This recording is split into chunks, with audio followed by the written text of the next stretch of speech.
A query from one of my AS student. So let's just go through what he has done correctly, what he has done incorrectly. I just want to explain this concept over the attempt of that student, because I think that'll help you guys to better understand what mistakes you should not commit actually. So first look at the statement what he has written over here, that state the principle of conservation of momentum. So what do you think, is this correct? He has written the principle states that for a body to be in equilibrium, okay, he has used the word equilibrium, the sum of momentum before collision must be equal to the sum of, then he has stopped.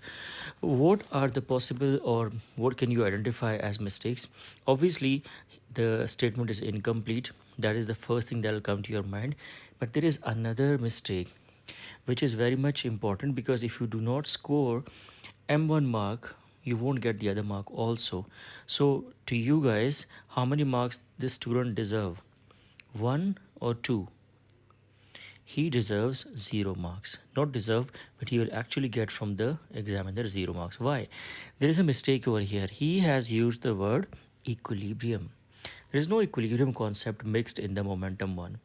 So what is the correct way of writing this statement? He should write, for a body in equilibrium, the sum of, first thing, he should complete this statement. As you can see, yeah, that's understandable, momentum after collision. But the mistake that he has committed, which I'm saying, is this: the word equilibrium, it does not fit here at all. What happens usually, students mix the concept of moment of force and momentum together. So you need to be very much careful, because you guys are in AS and you have already studied these concepts in your IGCSEs and O levels. Okay, so what should be the correct way of writing? Just see here, he should have written for an isolated system. Now if you do not write this word, you won't get the other mark also, means you'll get 0 marks. Got it? So what's the correct way? For an isolated system, the sum of momentum before collision must be equal to the sum of momentum after collision. All right, now let's go to the next part B. Now two balls X and Y move along horizontal frictionless surface as shown. Okay, as you can see over here, here is a ball which is named as X with 3 kg.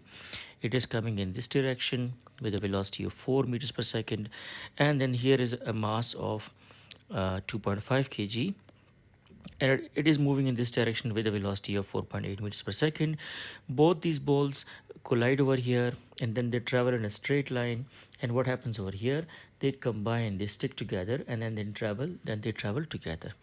So what we should do, what comes to your mind when you look at this question? The first thing, obviously, the resolving part.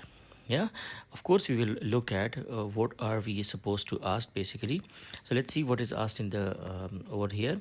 They say ball X has mass of 3 kg, okay, and velocity of 4, as it is evident over there, as you can see here. Then it says that in a directional angle theta to the line AB, okay, this is line AB, it is going in this direction with certain angle theta. Ball Y has mass of this with the velocity of this and direction the same. Now the balls collide and stick together. After collision, the ball have velocity of this much. So after collision, they stick together and they travel with a common velocity of 3.7 meters per second along the line AB. Now by considering the component of momentum along the line AB, calculate theta. So very easy question, because you just asked one unknown quantity. Whenever you're asked one unknown quantity, you would just be required one equation. But before that, we need to resolve, the velocities or momentums over here. Just look at here. See, if I resolve velocity of ball X, the first step, one component would be over here. As you can see, where should I put the arrow? Look, this is always the resultant velocity or the resultant vector, whatever it is. So it should be like this. And what about the other component over here, which is opposite to the angle? What should be the direction of arrow of this vector? So Let's see. So first, what about this component? We say this component is 4 into cos theta, means the horizontal component of this velocity vector. And now the vertical component of the velocity vector over here. Again, where should I put the arrow? Over here? No, downward. Why? Because look, if you have two components like this, the resultant will be over here. As you can see, this is the resultant. Okay, so always the arrows that matters. If I draw like this, for example, which one is resultant? There is no resultant. Are you getting me? So this vector is always resultant one, so you have to draw the components as if, just to make it as a resultant one. Okay, so the arrows should be very much accurate. Now see, so over here I should get 4 into sine. This is sine component because perpendicular component or opposite to the angle, so we call it perpendicular. So we say 4 into sine theta. All right, so you have resolved this velocity. Now we're going to resolve this velocity for ball y. Let's see, one component is over here, as you can see, and obviously this is 4.8 into cos theta. This is horizontal one. Then you have to find out another component, that's this one, and this would be, look the arrow, why the arrow is going up now? Because the ball is going over there.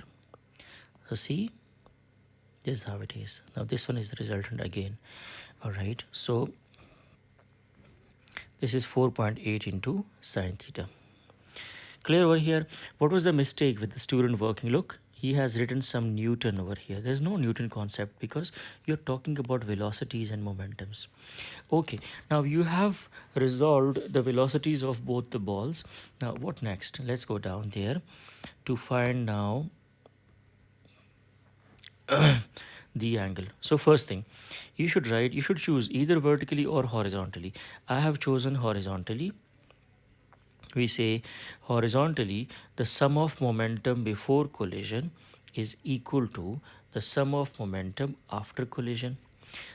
Usually we do not write this argument, but sometimes it is important, so I think it will be better if you write, because sometimes you get 1 mark for the starting argument, and this helps you, this guides you in solving the question also, that what should be my next step.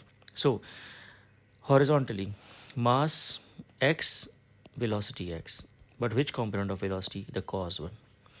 Now the other mass y into velocity of y with the horizontal component. We are taking basically these two components over here. Okay, and after the collision, obviously there is only horizontal component, so what we will do basically after the collision, we will just add two masses, mass x plus mass y. Why I'm doing this? Because both these masses stick together and they go with a common velocity, so I'm putting velocity over here. Fine, so mass x is 3, mass velocity is 4 into cos theta, mass y is 2.5, okay, and velocity is 4.8 cos theta. Now 3 plus 2.5 into v. All right, now you get what? 3 into 4 is 12 cos theta, plus 2.5 into 4.8 is also 12 when you multiply. Okay, 3 plus 2.5 is 5.5 into v, and the value of v is given here as 3.7, so I'm putting this. Now 12 plus 12 is 24 cos theta, and multiply 5.5 into 3.7, you get 20.35. Simplify further, that's cos theta equals to 20.35 divided by this 24. As you see, now divide both. Cos theta equals 0.84. Now take theta and cos inverse, because you're taking cos to the other side, 0.84, and you get what? Theta equals 32 degree, and that's your answer.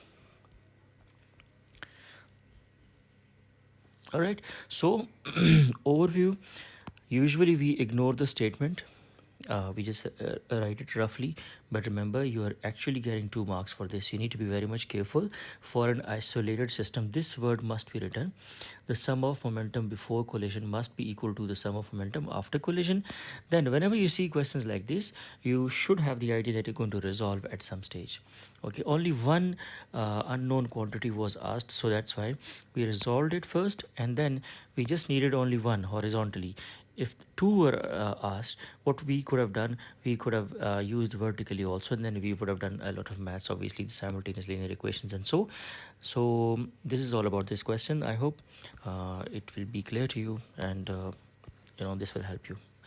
All right, bye bye.